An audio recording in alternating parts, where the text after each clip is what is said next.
we go to the issues of economy. And I'll begin, of course, with the ADC candidate, Dr. Oluyede. Ekiti State has been rated as one of the states with the worst fiscal sustainability index. The state's 2020 IGR of 8.72 billion is only 1.98% higher than 2019 IGR of 8.55 billion, and it represents only 2,345 IGR per capita.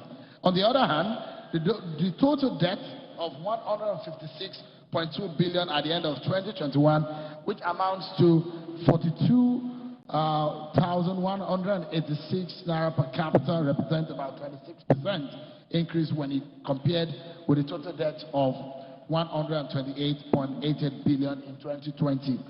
In an era of dwindling federal allocation and increasing state responsibilities, what is your plan to improve the state's lean IGR and reduce its high debt burden?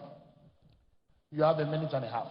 Well, that is actually the sad situation Ekiti is, and that's what I've been talking about since I've been running from 2015. We can't just pretend that there is money somewhere that we are going to keep on spending, and it's not enough. Now, what do? We need to actually shrink government. I'm not saying shrink civil service.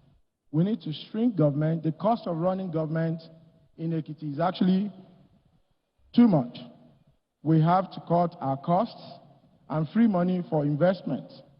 Now, we, as a state, doesn't seem to be ready for investors.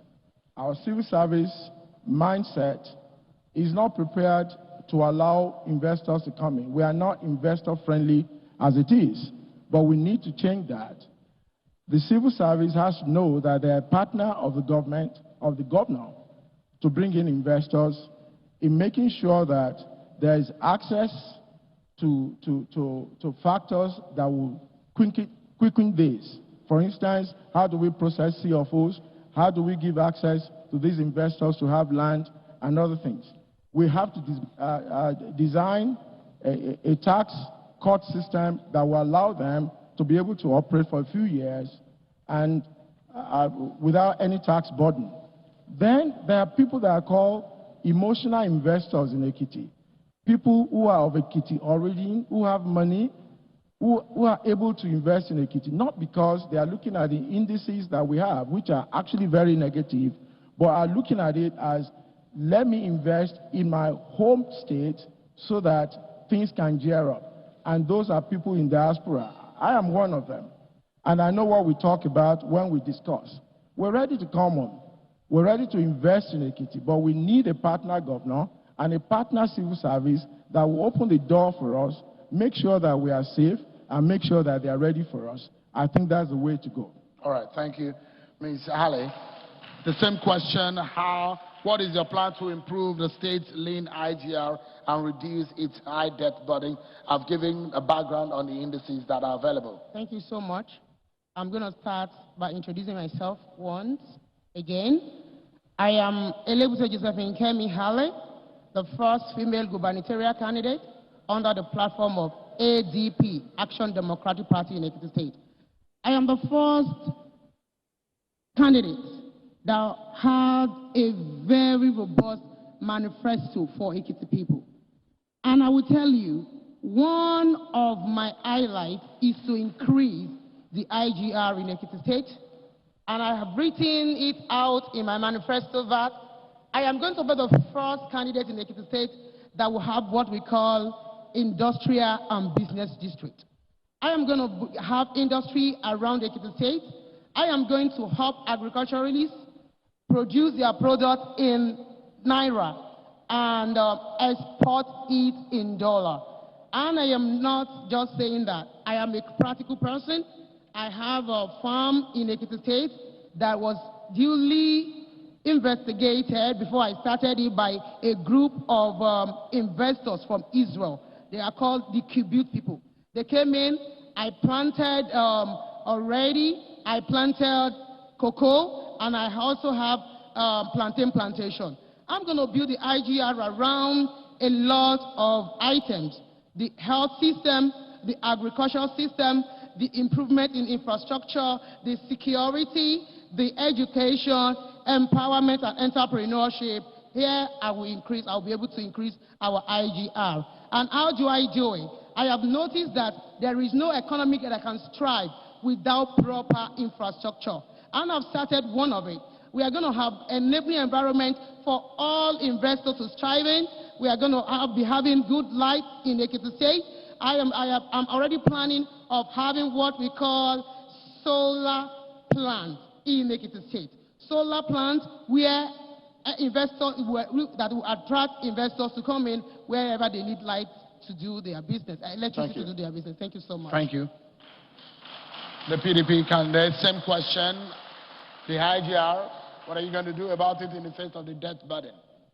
Basically, in Ekiti today, I think we are depending on payee, sawmill, and all these filling stations to generate IGR. We will create a database to ensure that we know the businesses operating in Ekiti, such that we'll be able to have reasonable tax and not a burden on some sectors.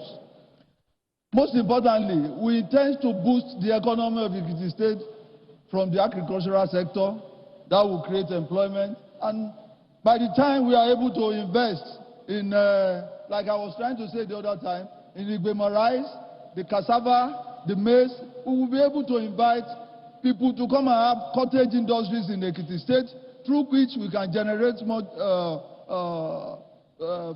resources, funds, and through which we can also create employment. And I want to assure you, the most important thing is to have a stable security in Ekiti State. Investors will not come if we are not able to secure lives and properties. It's going to be the first thing that will enable people, that will entice people to Ekiti State to come and invest. We will invite people to invest in the rice sector, in the cassava sector. Industries will spring up.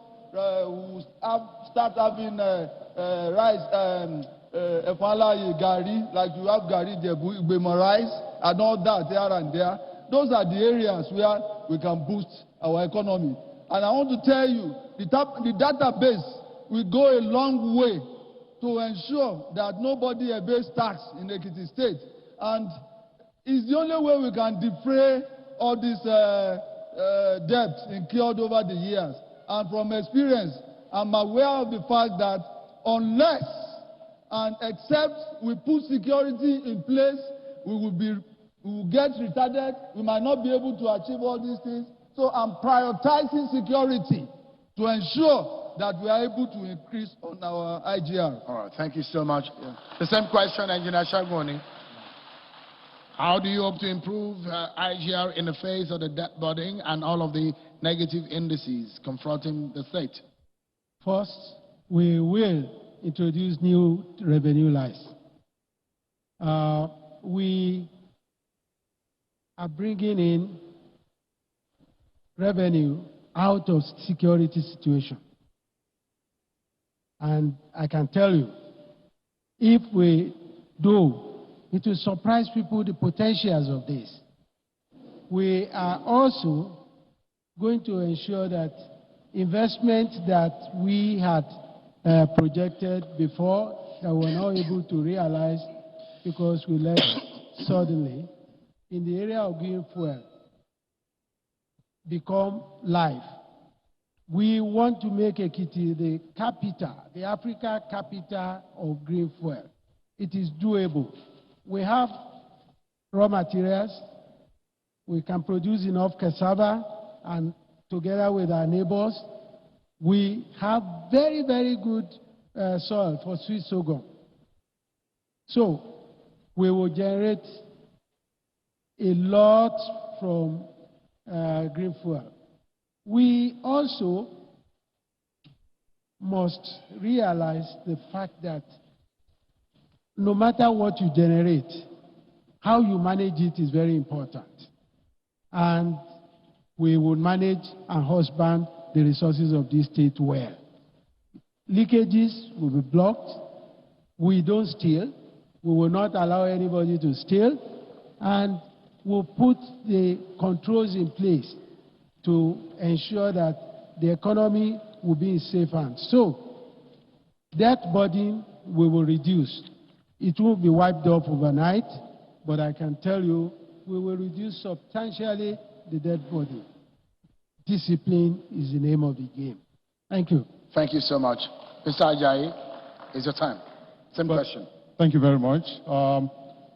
First of all, I think one of the major problems we have, I was former commissioner for budget, so I understand the nature of the finances of the state.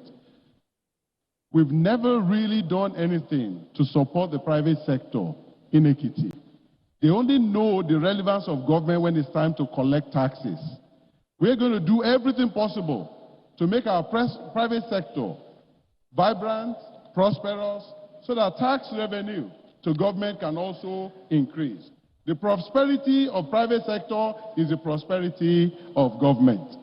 So private sector is a top priority area for me. Bringing in investors, as an actuary, as a global person, I have the capacity and the profile to attract investors into Ekiti. We are no longer going to use debt capital to develop Ekiti. We are going to use private equity, henceforth, to develop Ekiti. And we're going to collaborate with our diasporans who have vast resources to partner with government in developing the private sector. Also, there's a low-hanging fruit in Ekiti that no past government has ever realized. No past government, I repeat, and that is in tourism. I have plans to bring 5 million people to Ekiti in a year.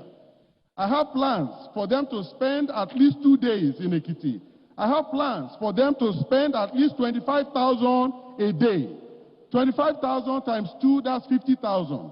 Times 5 million people. That will give you 250 billion in 1 year in Ekiti. If only 15% of that goes towards IGR of government, that is 37.5 billion revenue coming into the government. And that means the other 212.5 billion will go to the private sector. So in developing the economy of Ekiti, we need to emphasize the private sector. And I plan to be the governor that will make that happen. Thank you so much, Mr. Ajayi. The next question is related, on the economy too. And this, you have a minute to speak about it. Now, I'll begin with Dr. Oluyede. Nigeria has been described as the poverty capital of the world. The Nigerian Bureau of Statistics show that over 1 million persons in Ekiti State are multidimensionally poor. The life expectancy of at birth in Ekiti State is 52 years, and the gross national income is only $1.89 billion. If elected as the governor of Ekiti State, what will you do to leave the over 1 million persons in Ekiti out of poverty? 1 minute. Well, the truth about Ekiti at present is that we have a mindset of poverty. We're not really as poor as we think we are, but we want to hold on to poverty. And because we have a mindset that if you don't take a salaried job from the government, then you do not have a purpose. I was speaking to Okada riders one day, and I realized that some of them make as much as 5,000 naira per day, and they work for about 24 days a month. It means they generate about 120,000 naira every month, but they still consider themselves poor. The first thing to do is to make sure that we take our minds off being poor and realizing that to become wealthy is an active process, and you really need to work at it. And trying to be a salaried person is not a way to wealth. We need to actively make ourselves wealthy, and that's what I'm going to push as the governor of Ekiti. Thank you so much. Ms. Celebutale, your time. Thank you so much. I will tell you that this question is part of my rebuild agenda. I have 3 agendas for Ekiti State: the reclaim agenda, the rebuild agenda, and the return agenda. Under my rebuild agenda, which has about 7 bullet points or acronyms, I call it IC. The H for health, A for agriculture, I for infrastructure, S for security, E for education, the other E for entrepreneur and employment. I am going to do something around that to ensure that I employ about 50,000 people through entrepreneurship. How do I do that? In my first 100 days in office, I promised Ekiti people that I'm going to take 10 youths from off the road, irrespective of your career, hairdresser, whatever you do. We are going to take you for international vocational training. You come back to Ekiti, you use that training and empower the people again. Thereby, we create employment of people and take them off the road. Thank you. Thank you. Mr. Kalawale, your time starts now. As the governor of Ekiti State, I want to revive the agricultural settlements of the past and ensure that with stimulus input to the farmers, businesses, the government will encourage them to concentrate more and encourage our youth, who are mainly the majority of people on the street, and our women. We encourage them to go into farming, because I've told you that my policy is going to, the economy of the state is going to be taken to the next level through the agricultural sector. So we will encourage them and ensure that they perform optimally, give them microcredits, and ensure that their products are well packaged for export. Like in the agricultural sector, we want to use Okeako up in the Kole area to encourage livestock farming. And with the large expanse of green vegetation there, more people will go into such farming and will be able to export all these things to other states. All right. Thank you, Mr. Kalawale. Engineer Oni. Yeah, poverty is not as far as we think it is. One of the biggest species of it is post-retirement poverty. When you retire people and they don't even know when they can get their entitlements. When I was there the last time, we tackled post-retirement poverty by ensuring that all retirees will get their gratuities on time. And from getting gratuities on time, a lot of them invested. Some invested in housing, some invested in other forms of production. That is one area we must never forget. Then we'll open the investment door. We are going to ensure that people get productive by having access to credit to establish small and medium enterprises. Thank you so much. Mr. Ajayi. Very much. There's something I call the politics of poverty, which I've come to observe since I came back to Nigeria. That much of poverty in Nigeria, and in Ekiti for that matter, has to do with leadership. In many ways, our political leaders actually prefer our people to remain poor, so that they are vulnerable, so that they can be manipulated, so that they can be oppressed. I plan to economically empower the people so that they can gain a voice, so that they can demand more accountability from our leaders. I intend to facilitate private sector jobs, because lack of economic income is part of why governance is very poor. And I'm going to train and retrain. I'm going to expose our people to options they have, career options, so that they can be the best that they can be. And I'm going to bring back the glory of agriculture. Ekiti has not always been poor. We were sent to school with revenue from cocoa, so we will bring that back. Right. Thank you so much, Mr. Ajayi. We're due for another break. But when we come back, pensioners are talking in Ekiti State. They're worried about their gratuities and emoluments. What are your plans for these pensioners? And of course, there are hundreds of people who are unemployed in Ekiti State. They're asking the questions, where are the jobs? We'll take a break. And when we come back, the candidates will be speaking about these issues. Stay with us. We'll be right back.